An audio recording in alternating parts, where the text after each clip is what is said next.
the helmet.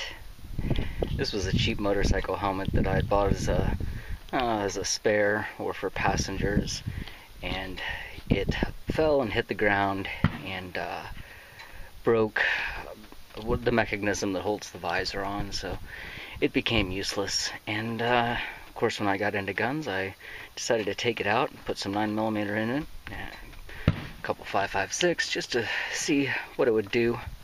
Clearly, helmets are not bulletproof by any stretch of the imagination, but it was fun lighting it up with those. Of course, now enter 12 gauge. We're going to see what some number 4 does to this, number 4 buck, as well as some double-aught.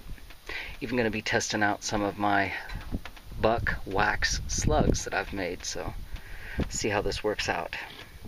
Number 4 buck.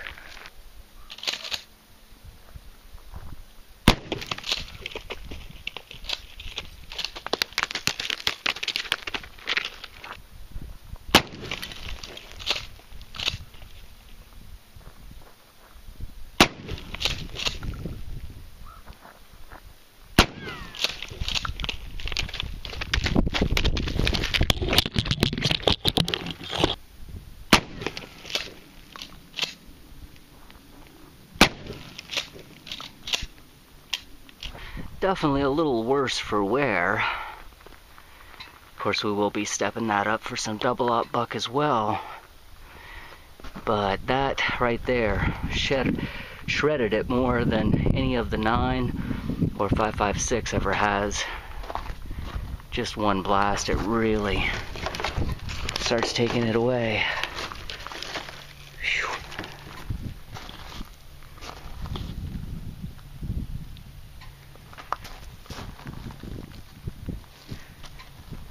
Apparently my red dot is on as well. Oh, look at that. Nice wad you got stuck in your head there. Oh, nice. So what we've got here is a little experiment. Now, people have seen the wax slugs used before. Of course, I've seen that on YouTube as well.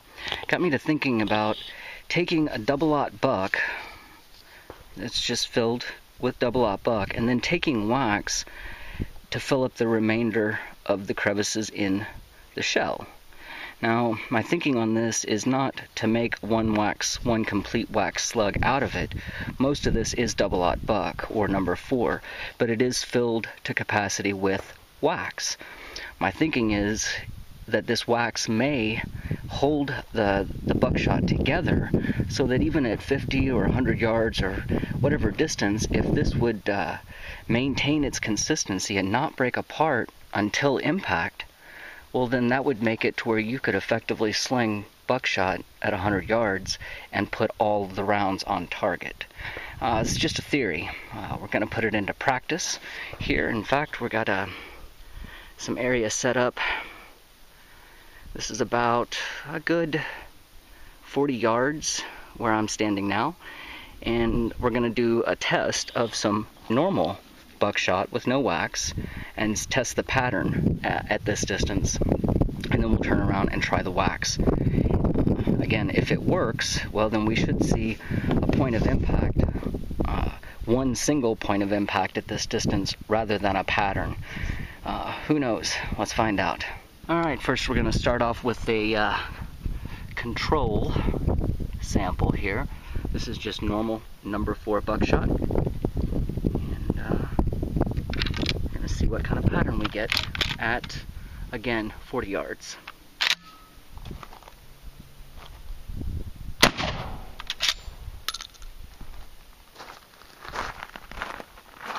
Okay.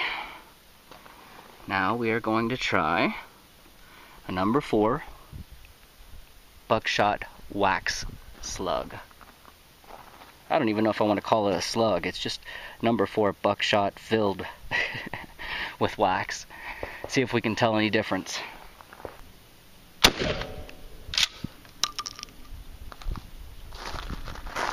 Well, I don't know. Maybe we can tell a difference on the replay. I'll even try it in a little bit of slow motion. Couldn't really tell a difference from my end, although that did seem like one solid impact. Again, we'll have to go back and look at the replay. Let's try another control group. This is just a normal number 4 buckshot.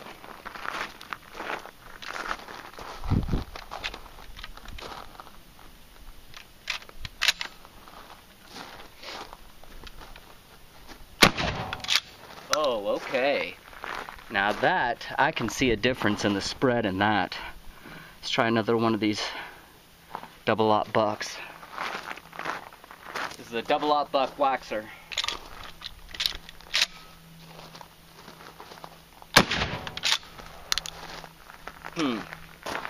Interesting. You can feel a little bit more kick with the waxer, but we're gonna have to call it on the replay, see what we think. When I'm just hitting the bank like this, it's difficult to tell from back here.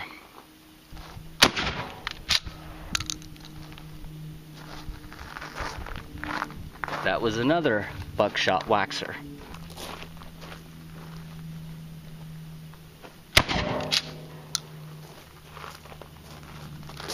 Amazingly, we're starting off with a fresh, clean backboard. And of course, fresh, clean targets. 2 of them to be exact. Here's the drill. We're going to start from the table there, which is 30 yards. I'm going to start from the table there, advancing forward, putting rounds on this target. Got 15 rounds loaded in 2 different magazines. So 15 in one, 15 in the other. So advancing forward, all the rounds on that magazine will go on this target, reload here, switch to this target, and walk backwards doing the same thing.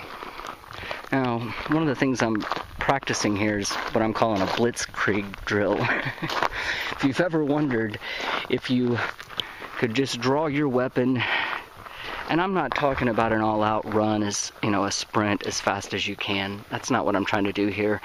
I'm going to move as fast as I can shoot.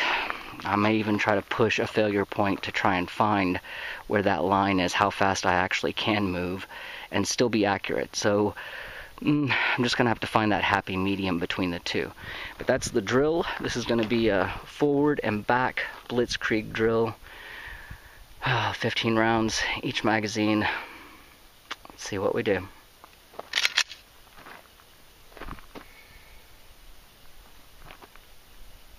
Go.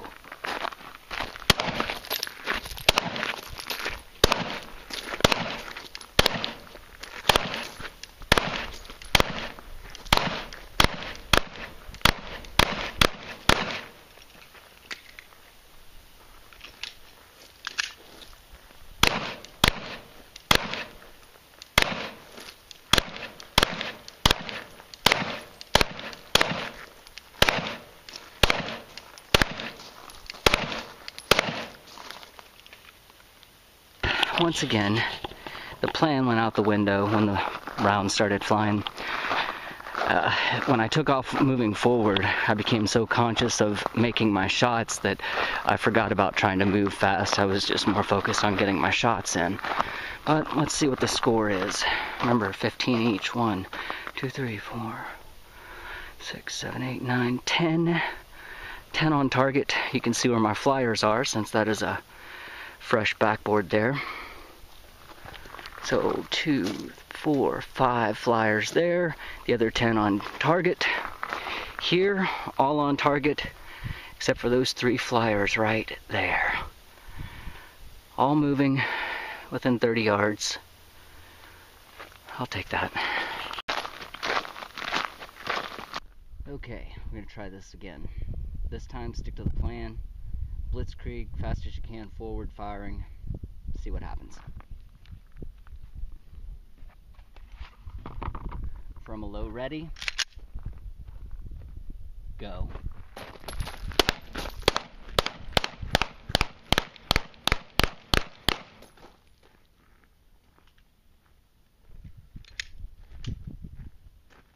Okay, remember there were 10 on this before. Let's see if there's any on it now. I see a lot of them are wide. Okay, 1, 2, 3, 4, 5, 6, 7, 8, 9, 10, 11. 1 round. I hit it 1 time out of 10. Let's count the ones on the backboard. 1, 2, 3, 4, 5, 6, 7, 8, 10, 11, 12, 13. Yeah, 13 on the backboard. So by running, there's the, well, I guess I found the failure point. That was way too fast.